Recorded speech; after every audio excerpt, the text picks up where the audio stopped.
ఈ కార్యక్రమానికి ఆలస్యంగా వచ్చినందుకు మొదట నన్ను క్షమించాలి మీరు. ఎందుకంటే ఉద్యోగం చేసుకునే క్రమంలో సాయంత్రం 5 గంటల వరకు ఉద్యోగం చేయక తప్పదు గనక మనం చేసే పని కూడా నిబద్ధతతో పనిచేయాలనే ఉద్దేశంతో ఆఫీస్ అవర్స్ అయిపోయిన తర్వాత బయలుదేరాను. దాని మూలంగా ఆలస్యంగా వచ్చాను. మీరందరూ నన్ను క్షమించాలి. కృష్ణన్న మాట్లాడిన తర్వాత మళ్ళీ ఇప్పుడు నేను మాట్లాడటం అనేది ఇది సాహసంతో కూడుకున్న పని.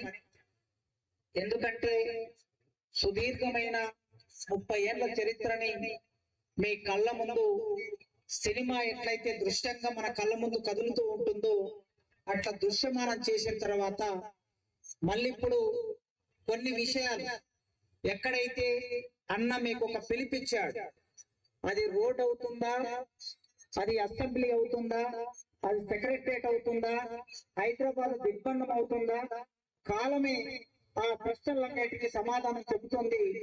అయితే ఆ ప్రశ్నలకి మనం కావలసిన సరంజామాన్ని తయారు చేసుకోవడానికి ఇప్పటి నుంచే మొదలు కావాలి మిత్రులారా. ఇప్పుడు కాకపోతే ఇంకొక సందర్భంలో వర్గీకరణ అవుతుంది అనే ఆశ రోజు రోజుకి తగ్గిపోతూ ఉన్నది. ప్రభుత్వాలు వారి పద్ధతులు మారుతూ ఉన్నాయి. ఎదుటి వైపు వర్గీకరణ వ్యతిరేకించే వాళ్ళు రోజు రోజుకు బలవంతంగా తయారవుతూ ఉన్నారు. అయితే వాళ్ళు ఒక 2 విషయాలని బలంగా ముందుకు తీసుకొస్తున్నారు. ఆ 2 విషయాలకి మన అవగాహన కోసం నేను సమాధానం చెప్పి రేపు మనం మాట్లాడే సందర్భంలో, ఎందుకంటే రేపైనా సరే వర్గీకరణ అయిన తర్వాత మళ్ళా తిరిగి ఈ తెలంగాణ రాష్ట్రంలో 2 తెలుగు రాష్ట్రాల్లో భారతదేశంలో మాల మాదిగలు కలిసి చేసే ఉద్యమానికి నాయకత్వం ఎవరు వహిస్తారంటే మళ్ళీ మందకృష్ణనే దానికి నాయకత్వం వహిస్తాడు. ఒక నాయకుడు తయారు కావటం అనేది రాత్రికి రాత్రి ఏ నాయకుడు తయారు కాడు. డబ్బులు లేని సమాజంలో, అణిచివేత ఉన్న సమాజంలో, వివక్ష ఉన్న సమాజంలో, ఊరికి దూరంగా నెట్టివేసిన సమాజంలో ఒక నాయకుడు తయారు కావటం అంటే అది సామాన్యమైన విషయం కాదు. సామాన్యులు అసామాన్యులుగా మారే చరిత్ర అది మాదిగ కులము రూపొందించిన చరిత్ర నుంచి భాగంగా ఆయన తయారై వచ్చాడు. అట్లా తయారై వచ్చిన ఒక నాయకుడిని ఈ సమాజం కాపాడుకోవాలి. ఆ నాయకుడు ఇన్ని ప్రలోభాలు పెట్టినా, రాజకీయ పార్టీలు సీట్లు ఇస్తా అన్నా, ఎన్ని రకాల నిర్బంధాలు ప్రయోగించినా ఆ నాయకుడు పట్టు విడవకుండా ఈ 30 సంవత్సరాలు నిటారుగా వెన్నుపూస నిలబెట్టుకొని నిటారుగా నిలబడ్డాడంటే అట్లాంటి నాయకుడు తయారైన ఈ నేల మీద మళ్ళీ ఒక నాయకుడు తయారు చేసుకోవడానికి చాలా సమయం పడుతుంది. అందుకే ఆ నాయకుడిని కాపాడుకోవాలి, న్యాయాన్ని కాపాడుకోవాలి. న్యాయాన్ని కాపాడితే నాయకుడు కాపాడబడతాడు. ఈ 2 వేరు వేరు కాదు. ఎందుకంటే మనం నమ్ముకున్న దారి, నడిచిన దారి, నడవబోయే దారి అది న్యాయబద్ధమైనది, అది ధర్మబద్ధమైనది. ఆ ధర్మం కోసం పోరాటం చేయాలి. మీకు ఒక్క విషయం గుర్తు చేస్తా. ఇక్కడ కూర్చున్న మీ అందరికీ మహాభారతం తెలుసు. విన్న వాళ్ళు ఉన్నారు, చదివిన వాళ్ళు ఉన్నారు, తెలుసుకున్న వాళ్ళు ఉన్నారు. మహాభారతంలో చిట్ట చివరి యుద్ధం జరగబోతుంది. ఇక 5 ఊళ్ళు కావాలని అడిగారు పాండవులు. 5 ఊళ్ళు కాదు కదా, సూదిమున మోపెంత స్థలం కూడా ఇవ్వను పాండవులకి, ఏం చేసుకుంటారో చేసుకోమని దుర్యోధనుడు అన్నాడు. అన్న తర్వాత శ్రీకృష్ణుడు రాయబారానికి వెళ్ళాడు ఢిల్లీకి. ఆనాడు దాన్ని హస్తినాపురి అనేవాళ్ళు. ఆ హస్తినాపురికి రాయబారానికి శ్రీకృష్ణుడు వెళ్ళిన తర్వాత అక్కడ కూర్చున్న వాళ్ళందరూ వేదిక మీద దుర్యోధనుడు ఉన్నాడు, ధృతరాష్ట్రుడు ఉన్నాడు, భీష్ముడు ఉన్నాడు, విదురుడు ఉన్నాడు, అశ్వత్థాముడు ఉన్నాడు. వీళ్ళందరూ సభలో ఉన్నప్పుడు చిట్ట చివరికి కృష్ణుడు ఒక మాట అడిగాడు. మీరు ఇంతమంది పెద్ద మనుషులు ఉన్నారు కదయ్యా, న్యాయానికి అన్యాయానికి మధ్యన యుద్ధం జరుగుతున్నది, న్యాయానికి అన్యాయానికి మధ్యన చర్చ జరుగుతున్నది. మీరు నీతి తెలిసిన వాళ్ళు, ధర్మం తెలిసిన వాళ్ళు, న్యాయం తెలిసిన వాళ్ళు, ఇంత అన్యాయం చేస్తుంటే దుర్యోధనుడు మీరందరూ మౌనంగా ఉన్నారు. ఈ మౌనంగా ఉన్నటువంటి ఇది చరిత్ర గుర్తు పెట్టుకుంటుంది. చరిత్రలో ఎప్పుడైనా మీరు దోషులుగా నిలబడవలసి వస్తుంది అని కృష్ణుడు ఆ మాట అనగానే భీష్ముడు లేచి మాట్లాడాడు. కృష్ణ, నీవు చెప్పిన మాట నిజమే, నీవు అడిగింది న్యాయమైన ప్రశ్న. నీ ప్రశ్నకు సమాధానం చెప్పి తీరాలి. నేను భీష్ముణ్ణి పితామహుని గనక తప్పక నీ ప్రశ్నకు సమాధానం చెప్పాలని ఆయన లేచి ఏమన్నాడో తెలుసా? ఇక్కడ ఇన్ని సంవత్సరాల కాలం దుర్యోధనుడు పెట్టిన ఉప్పు తిని నేను ఈ రాజ్యంలో ఉన్నాను. దుర్యోధనుడు ఉప్పు తిన్నాను అంటే దుర్యోధనుడు పెట్టిన అన్నం తిన్నానని అర్థం. దుర్యోధనుడు పెట్టిన అన్నం తిన్నాను కనుక రేపు పాండవులకి దుర్యోధనుడికి కౌరవులకి మధ్యన యుద్ధం జరిగితే నేను ఎటువైపు నిలబడి యుద్ధం చేస్తానంటే దుర్యోధనుడి వైపు అంటే కౌరవ వైపు నిలబడి యుద్ధం చేస్తాను. ఉప్పు తిన్నందుకు ఉప్పు రుణం తీర్చుకోవడానికి అన్యాయమైనా సరే దుర్యోధనుడి వైపు నిలబడి యుద్ధం చేస్తా. కానీ మనసులో ఏం కోరుకుంటానంటే పాండవులు గెలవాలని మనసులో కోరుకుంటా, న్యాయం గెలవాలని కోరుకుంటా అన్నాడు. మనమందరం ముఖ్యంగా ఇక్కడ మొన్న ఆర్ట్స్ కాలేజ్ కి మన మిత్రులు ఇక్కడ నుంచి వచ్చారు. ఒక 10-15 మంది వచ్చినప్పుడు కూడా ఒక మాట చెప్పాను నేను. మేధావులుగా ఎదిగిన వాళ్ళం, చదువుకున్న వాళ్ళం, వర్గీకరణ వల్ల ఉపయోగపడ్డ వాళ్ళం, మనం అందరం ఇవాళ ఎదిగి ఉన్నాం. మనం మాట్లాడకపోతే మన సమాజానికి అన్యాయం చేసే వాళ్ళం అవుతాం. 60 నుంచి 70 లక్షల మంది ఉన్న మాదిగ ప్రజలకి అన్యాయం చేసిన వాళ్ళం అవుతాం. కనుక మీరు చేస్తున్న ఈ ప్రయత్నంలో తప్పనిసరిగా నేను వస్తాను, సభ పెట్టాలన్నాను. అందుకే మిత్రులారా ఇవాళ ఇంత మంచి సభ జరుగుతున్నది. ఒక్క ఇబ్రహీంపట్నంలో ఒక్క కూడలిలో టెంట్ వేసుకుంటే ఇంతమంది సమకూరారు. ఒక్క ఇబ్రహీంపట్నంలో ఒక్క కూడలి అంబేద్కర్ కూడలిలో ఈ టెంట్ వేసుకుంటే ఇంతమంది వచ్చారు. ఈ తెలంగాణ రాష్ట్రం మొత్తం రాష్ట్రం అంతా టెంట్ గా మారిపోతే ఎన్ని లక్షల మంది రట్ల మీదకి వస్తారో ఆలోచించాలి. అందుకే అన్యాయం వైపు నిలబడి యుద్ధం చేయాలనుకున్నా, న్యాయం గెలవాలనుకున్నాడు ఆనాటి భీష్ముడు. ఇవాళ న్యాయం మన పక్షాన ఉన్నది. మనం తింటున్న ప్రతి అన్నం మెతుకు మీద ఉద్యోగస్తులైన వాళ్ళు, రాజకీయ నాయకులైన వాళ్ళు, చదువుకున్న వాళ్ళు, మనం తింటున్న ప్రతి అన్నం మెతుకు మీద ఈ ఉప్పు రుణం ఎవరు?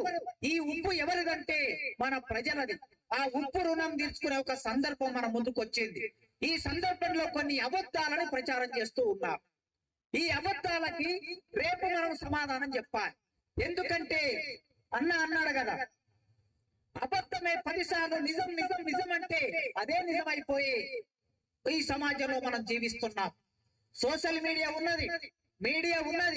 ఆ మీడియా సోషల్ మీడియాలో ప్రచారం చేస్తూ ఉన్నారు గనక ఒక సామెత ఉన్నది తెలంగాణలో, సత్యం అంటే నిజం నిద్ర లేవక ముందు అబద్ధం చెప్పులో కాలు పెట్టి ఊరంతా తిరిగి వచ్చిందంట. నిజం నిద్ర లేవలేదు. మనం ఇప్పుడు నిద్రలో ఉంటే ఆ ప్రమాదం. మనం నిద్ర లేవక ముందు అబద్ధం మొత్తం లేచి తిరుగుతూ ఉన్నది. కనుక నిజం కూడా అప్పుడప్పుడు ఇది నేను నిజమే అని మేల్కొనడానికి, నేను నిజమే అని చెప్పడానికి మనం మేల్కొని ఉండాలి. నిప్పు ఉంటుంది, నిప్పు మీద బూడిద ఉంటుంది. అది నిప్పని తెలియదు మనకి. అది నిప్పని తెలవాలంటే ఆ బూడిద పోవాలి. ఆ బూడిద పోవాలంటే ఒక పెద్ద గాలి రావాలి. ఆ గాలి వచ్చినప్పుడు బూడిద కొట్టుకపోతుంది. నేను నిప్పునే అని అది మనకు నిప్పును అర్థం చేస్తుంది. నిజం నిప్పు లాంటిది కనుక ఆ నిప్పును మనం ప్రచారం మొదలు పెట్టాలి. మొదటిది వాళ్ళు ఏమంటున్నారంటే, మొన్ననే కొద్ది మంది మేధావులు కలిశారు. వాళ్ళు ఆ మేధావులు అందరూ కలిసి ఒక ప్రెస్ మీట్ పెట్టారు, ఒకటి రిలీజ్ చేశారు. ఆ ప్రెస్ లో వచ్చింది ఏమిటంటే, వర్గీకరణ జరగడానికి మేము అంగీకరిస్తున్నాం. మాల మేధావులు చెప్పిన మాట ఏమిటంటే, వర్గీకరణ జరగడానికి మేము అంగీకరిస్తున్నాం, కానీ వర్గీకరణ రాజ్యాంగబద్ధంగా జరగాలని కోరుకుంటున్నాం. ఈ రాజ్యాంగబద్ధంగా జరగాలని కోరుకోవటం ఏమిటి? ఇందులోనే కిడికేమిటి అంటే, ఇప్పుడు రాజ్యాంగబద్ధంగా వర్గీకరణ జరగలేదు, రాజ్యాంగబద్ధంగా తీర్పు రాలేదు అనుకుంటున్నారా? వాళ్ళు చెబుతున్న తప్పుడు ప్రచారం ఇదే. రాజ్యాంగబద్ధంగానే ఇప్పటి వరకు కమిషన్లు వేశారు. రాజ్యాంగబద్ధంగానే సుప్రీంకోర్టు 2 సంవత్సరాలు అధ్యయనం చేసింది. సుప్రీంకోర్టు నాకు తెలిసి ఇప్పటి వరకు సుప్రీంకోర్టు చాలా తీర్పులు ఇచ్చింది. కానీ వర్గీకరణ మీద ఇచ్చిన తీర్పు మీద చేసినంత అధ్యయనం, సమీకరించిన మెటీరియల్ బహుశా ఇంకొక తీర్పు మీద వాళ్ళు సేకరించకపోవచ్చు. ఈ దేశంలో ఉన్న అనేక రాష్ట్రాల నుంచి, ఎన్జిఓల నుంచి సమాచారం తెప్పించుకున్నారు, మేధావుల నుంచి సమాచారం తెప్పించుకున్నారు, ప్రభుత్వాల నుంచి సమాచారం తెప్పించుకున్నారు, విస్తృతంగా అధ్యయనం చేశారు. ఈ అధ్యయనం చేసినప్పుడు వాళ్ళు ఏమన్నారంటే, ఇప్పటి వరకు 2004లో నవంబర్ 5వ తారీఖు నాడు సుప్రీంకోర్టు అమలవుతున్న చట్టాన్ని, వర్గీకరణ చట్టాన్ని కొట్టివేసింది 2004లో, అంటే 20 ఏళ్ల కిందట. ఎందుకు కొట్టేసింది సుప్రీంకోర్టు ఆనాడు? ఆనాటి సుప్రీంకోర్టు మీద ఆనాడున్నటువంటి ఇప్పుడు చెప్తున్న వెంకటస్వామి గారు, ఇప్పుడు వరకు అన్న చెప్పిన వెంకటస్వామి గారు దేశంలో ఉన్న మాల వాళ్ళందరినీ, పెట్టుబడిదారులని, భూస్వాములని అందరినీ ఏకం చేసి, డబ్బులున్న వాళ్ళని ఏకం చేసి, జడ్జీలని ప్రలోభపెట్టి రకరకాల ప్రయత్నాలు చేసి ఆనాటి సుప్రీంకోర్టు మన తీర్పును, వర్గీకరణ తీర్పును కొట్టేయించారు. ఎందుకు కొట్టేశారు ఆనాడు జడ్జీలు? ఒక కారణం చెప్పారు. 341 అనే ఆర్టికల్ రాజ్యాంగంలో ఉన్నది. ఈ 341 అనే ఆర్టికల్ ప్రకారం వర్గీకరణ చేసుకోవడానికి వీలు లేదు అని సుప్రీంకోర్టు 20 ఏళ్ల కిందట వర్గీకరణ చట్టాన్ని కొట్టేసింది. ఇది నిజమేనా? ఇది సత్యమేనా? ఇది న్యాయమేనా? మొన్న సుప్రీంకోర్టు ఈ విషయం మీద అధ్యయనం చేసింది. అధ్యయనం చేసి ఏమన్నదంటే 341 ఆర్టికల్ అనేది ఎక్కడ కూడా వర్గీకరణ చెయ్యాలా, వర్గీకరణ చేయకూడదా అనే విషయం ఎక్కడ చెప్పలేదు. మీరైనా చదవచ్చు, ఇప్పటికీ ఇంగ్లీష్ లో ఉన్నది, అది తెలుగులో కూడా దొరుకుతున్నది. 341 ఆర్టికల్ ఏ, ఆర్టికల్ బి ఎక్కడ కూడా వర్గీకరణ గురించి ప్రస్తావన చేయలేదు. ఏం చెప్పింది 341 ఆర్టికల్ రాజ్యాంగంలో? అంబేద్కర్ ఎందుకు ఈ ఆర్టికల్ రాజ్యాంగంలో పెట్టాడు?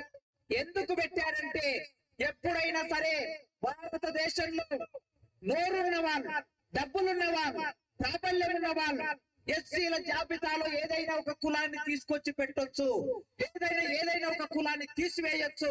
కనుక అంత ఈజీగా తీసివేయకుండా, తెచ్చి పెట్టకుండా 341 అనే ఒక ఆర్టికల్ ను పగడబందిగా అంబేద్కర్ రూపొందించి పెట్టాడు.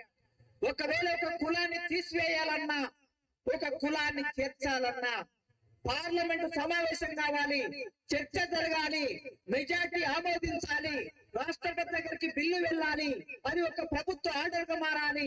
అప్పుడు ఒక కులాన్ని చేర్చడం గాని, ఒక కులాన్ని తీసివేయడం గాని జరగాలని అంబేద్కర్ చెప్పాడు.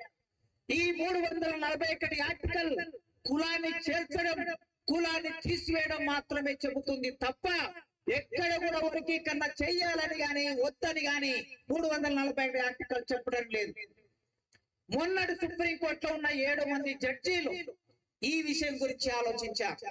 విస్తృతంగా అధ్యయనం చేసి భారత రాజ్యాంగం ప్రకారమే వర్గీకరణ న్యాయమైంది అని చెప్పారు. వాళ్ళు భారత రాజ్యాంగం ప్రకారమే న్యాయమైందన్నారు. ఎందుకంటే భారత రాజ్యాంగంలో ప్రియంబుల్ ఏం చెప్తున్నది? రాజ్యాంగ ప్రవేశిక, భారతదేశ ప్రజలమైన మేము భారతదేశాన్ని సర్వసత్తాక సార్వభౌమ గణతంత్ర ప్రజాస్వామ్య లౌకిక సామ్యవాద రాజ్యంగా గుర్తిస్తున్నాము. అవకాశాల్లో సమానత్వం, రాజకీయాల్లో సమానత్వం, విద్యారంగంలో సమానత్వం, ఉద్యోగాల్లో సమానత్వం, వాక్ స్వాతంత్రంలో సమానత్వం, ప్రజలందరూ సమానంగా జీవించేటట్టు రాజ్యాంగం హామీ ఇస్తున్నది అని భారత రాజ్యాంగం చెప్పింది. ఈ 7 మంది జడ్జీలలో 6 మంది జడ్జీలు ఈ విషయాన్ని తీసుకున్నారు. భారతదేశ రాజ్యాంగానికి ఆత్మ వంటిది ఏమిటంటే రాజ్యాంగ ప్రియంబుల్. ఆ రాజ్యాంగ ప్రియంబుల్, రాజ్యాంగ ప్రవేశిక మొత్తం రాజ్యాంగానికి ఆత్మ వంటిది. ఆ రాజ్యాంగ ఆత్మ వంటి దాన్ని తీసుకొని ఆర్టికల్ 15 చెప్పారు, ఆర్టికల్ 16 చెప్పారు. ఆర్టికల్ 15 ప్రకారం మనుషులందరూ సమానమే అని చెప్తున్నది ఆర్టికల్ 15. ఆర్టికల్ 16 ఏం చెప్తున్నదంటే ఉద్యోగాలు పొందడానికి ప్రతి మనిషికి, భారతదేశంలో పుట్టిన ప్రతి ఒక్కరికి హక్కు ఉన్నది. అందరికీ ఉద్యోగాలు సమానంగా రాజ్యం అనేది కల్పించాలని ఆర్టికల్ 16 చెప్తున్నది. ఈ సుప్రీంకోర్టు జడ్జీలు 6 మంది ఏమన్నారంటే ఆర్టికల్ 15, ఆర్టికల్ 16 ప్రకారం, ప్రియంబుల్ ప్రకారం భారతదేశంలో ఉన్న ఎస్సీ రిజర్వేషన్ ను రాష్ట్ర ప్రభుత్వాలు వర్గీకరణ చేసుకోవడానికి రాజ్యాంగమే అంగీకరిస్తున్నదని వాళ్ళు తీర్పిచ్చారు. మిత్రులారా, మన మిత్రులు ఏమంటున్నారు, మన అన్నలు ఏమంటున్నారంటే రాజ్యాంగానికి వ్యతిరేకంగా జరిగింది ఇది అంటున్నారు. మన అన్నలైన మేధావులు ఏమంటున్నారంటే రాజ్యాంగ బద్ధంగా జరగాలంటున్నారు. రాజ్యాంగానికి వ్యతిరేకంగా ఎక్కడ వర్గీకరణ జరగలేదు, గతంలో జరగలేదు, మొన్న ఇచ్చిన తీర్పులో లేదు. రాజ్యాంగ బద్ధంగానే తీర్పిచ్చారు కనుక రాజ్యాంగాన్ని రక్షించడంలో మనం ముందుంటాం.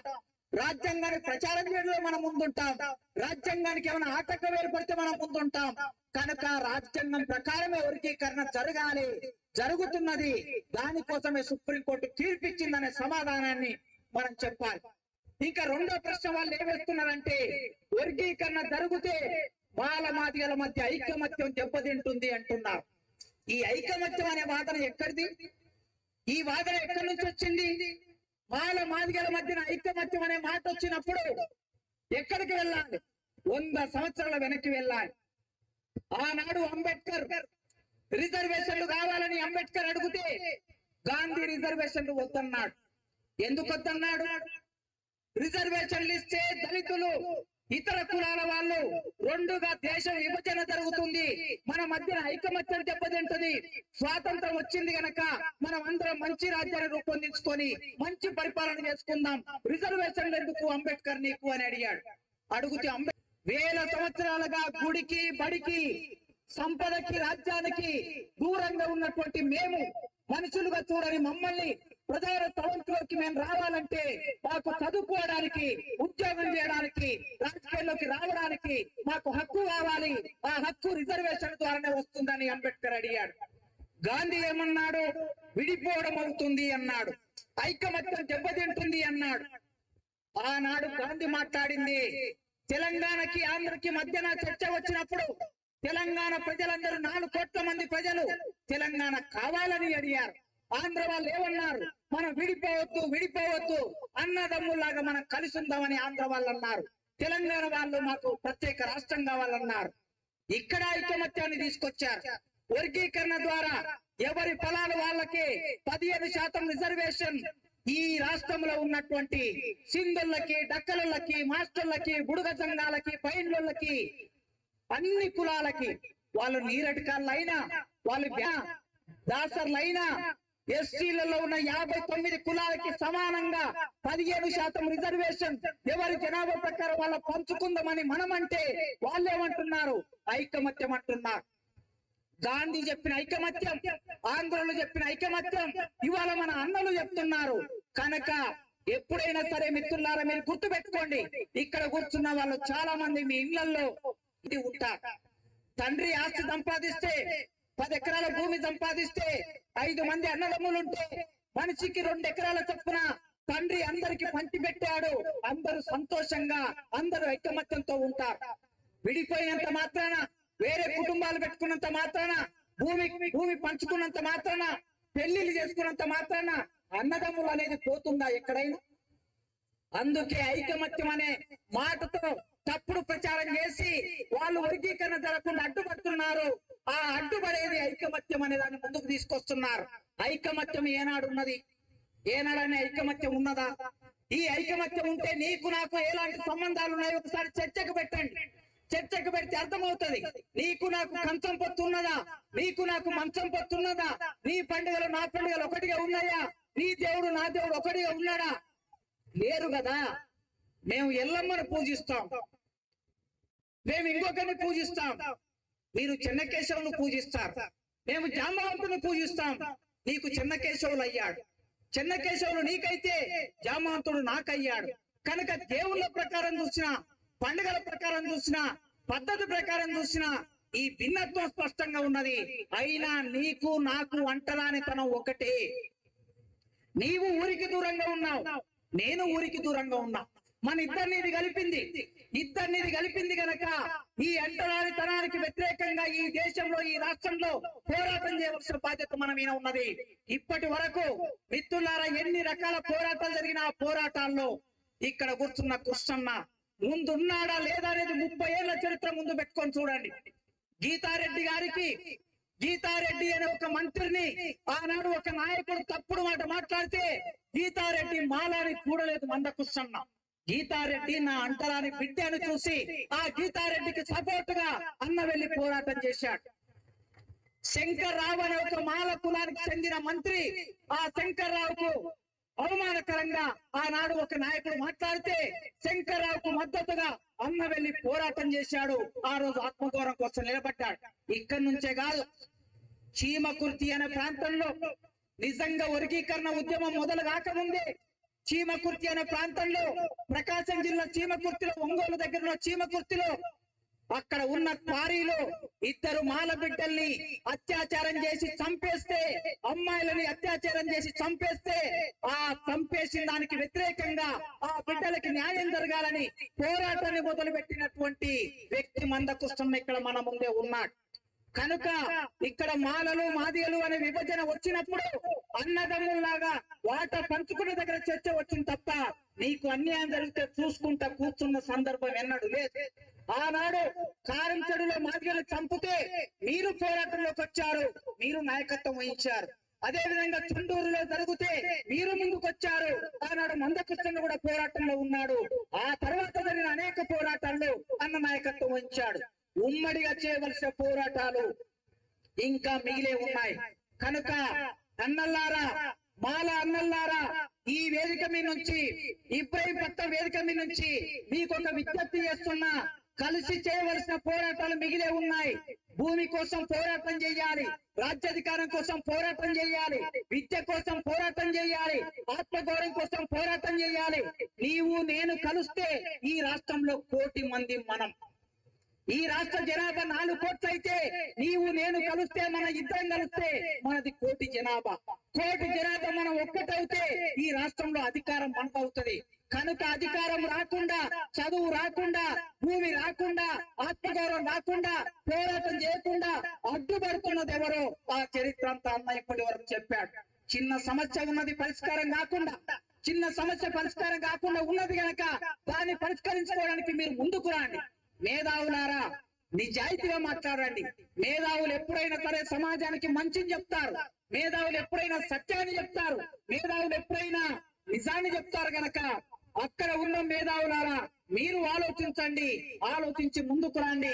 2000 సంవత్సరంలో వర్గీకరణ చట్టమైంది. 99 ప్రారంభమై 2000 సంవత్సరంలో చట్టమైంది. చట్టం అయిన తర్వాత ఉద్యోగాలు పొందాం. 2004లో చివరి ఉద్యోగం నేను పొందాను వర్గీకరణలో. ఆ 2000 సంవత్సరాల తర్వాత చట్టం అయిన తర్వాత మందకృష్ణ ఏం చేశాడు? వర్గీకరణ గురించి అడిగాడా? వర్గీకరణ గురించి సభలు పెట్టాడా? వర్గీకరణ గురించి మాలోళ్ళని ఏమన్నా తిట్టాడా? రాజకీయ నాయకులు ఏమన్నా అన్నాడా? ఏమనలేదే. ఏం చేశాడు ఆ కాలంలో? మాల మాదిగా ఉద్యోగులు ఎవరైతే ఉన్నారో, మాల మాదిగా ఉద్యోగులకి ప్రమోషన్ లో రిజర్వేషన్ లేదు. ఇక్కడున్న టీచర్లైనా మీకు తెలుసు, ఇక్కడున్న ఉద్యోగస్తులైనా మీకు తెలుసు. 2000 సంవత్సరం 2002, 2003 నాటికి ముందు ఉద్యోగాల్లో మనకు రిజర్వేషన్ లేదు. ఆయన పోరాటాన్ని తీసుకొని ఉద్యోగాల్లో రిజర్వేషన్ మాకెందుకు లేదు?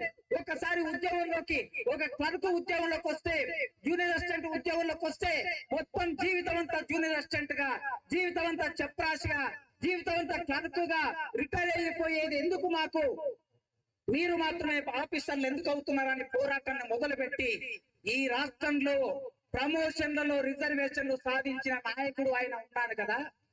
కేవలం మాదిగొల్లకే రిజర్వేషన్లు వచ్చాయా? మాదిగొల్లే ప్రమోషన్ పొందారా?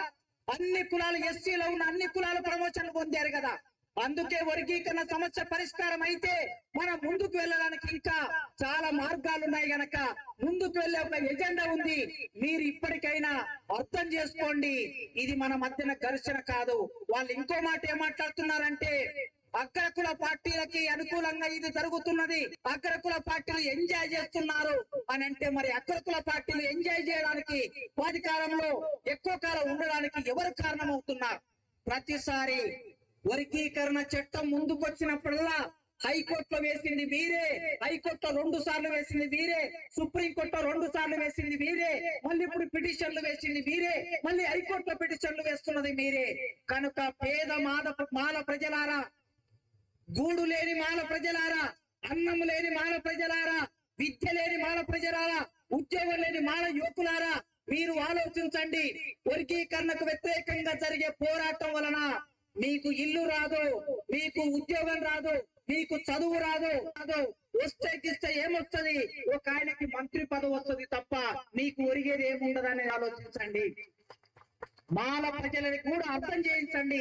అట్లా అర్థం చేయించే క్రమంలో ఇవాళ మనం అందరం చైతన్యం కావడం మాత్రమే కాదు, చైతన్యం మన కొత్త కాదు.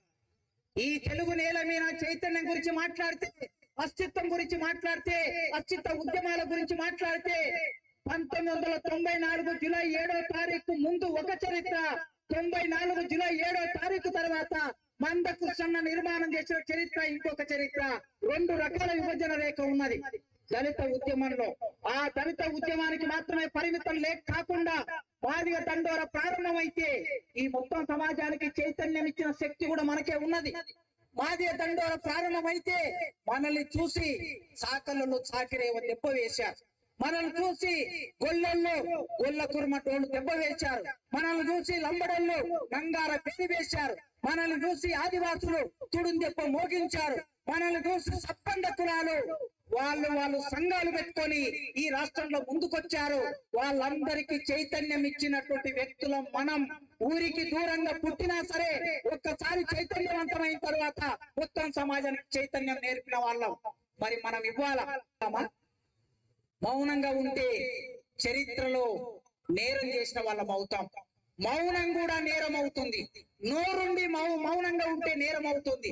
నోరు లేని వాళ్ళు మాట్లాడకపోవచ్చు, కానీ నోరున్న వాళ్ళు మాట్లాడకపోతే అది నేరం అవుతుంది. కనుక నోరున్న మనం అందరం మాట్లాడవలసిన సందర్భం వచ్చింది. ఇక కృష్ణన్న చేస్తాడులే మనోళ్ళకి ఒక ఆలోచన ఏమొచ్చిందంటే, రేవంత్ రెడ్డి గారు హామీ ఇచ్చారు అసెంబ్లీలో వర్గీకరణ చట్టం అయిపోతుంది, ఏమన్నా ఉంటే పుస్తకాలు చూసుకుంటాలే అనే భావన వచ్చింది. ఇది చాలా తప్పు మిత్రులారా. ఈ మధ్య కాలంలో మేము ఉద్యోగుల సభల కోసం పోతే ఉద్యోగులు 1000 మంది 2000 మంది ఉంటున్నారు ఆ ఏరియాలో. కానీ సభకొచ్చే వాళ్ళు 50 మంది 100 మంది 150 మంది వస్తున్నారు. 2000 మంది ఉండి 150 మంది రావటం ఏమిటి అంటే మనం దేనికో గురైపోయాం, భద్ర జీవితానికి గురైపోయాం. ఒకప్పుడు జొన్న రొట్టెలు కట్టుకొని సద్ది కట్టుకొని కారం మెతుకులు కట్టుకొని హైదరాబాద్కు వచ్చి మన తండ్రులు మన తల్లులు చలిలో వణుకుకుంటూ ఉద్యమం చేశారు. మన కోసం ఉద్యోగాలు వచ్చాయి.